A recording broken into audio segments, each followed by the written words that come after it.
cijenjenu publiku da digne gospođu Mariju Ivanović, jer ona je bila razlog da se rodila ova zbirka. Jednom prilikom gostovala sam u njezinoj knjižnici i odrecitirala svoju pjesmu Pleska vizirka. I ona kaže: dužnost vam je pisati na vašem domaćem turopoljskom kajkavskom, jer ja u knjižnici nemam uopće vrlo malo ili skoro ništa materijala. Pjesnici, da ste se probudili. Živjela Marija!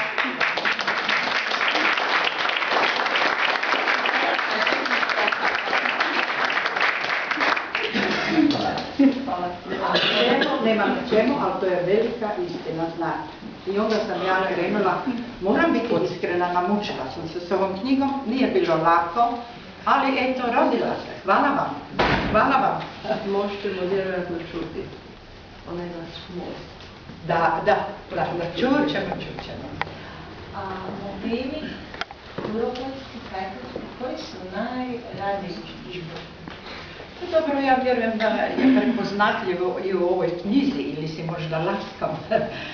Ja tragam za turopoljskim arhaizmima, kako jezičnim, tako i običajnim. Željela sam zapravo i želim nekako, možda ona i nije toliko pjesnička koliko je zapravo htjela oživotvoriti ono vrijeme koje je bilo ranije. I to je zapravo ono što mene tjera i tjeralo me na stvaranje ove knjige.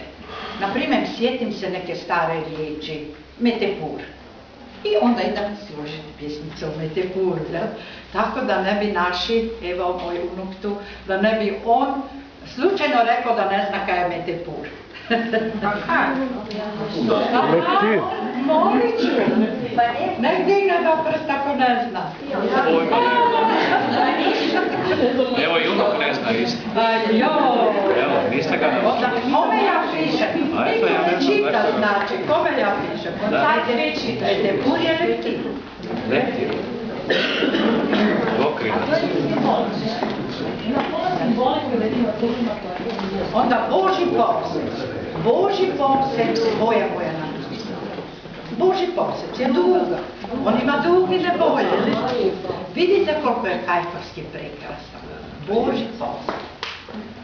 Koliko je on lirski zapravo. I tu ne trebate puno misliti da stvorite pjesmu. On je sam jedna pjesma. Šteta je da te još. Jezik je pjesma, riječ je pjesma, život je pjesma. Nije zapravo teško za razaznati onda da se lakše izražavate, vjerujem, u kajkavski.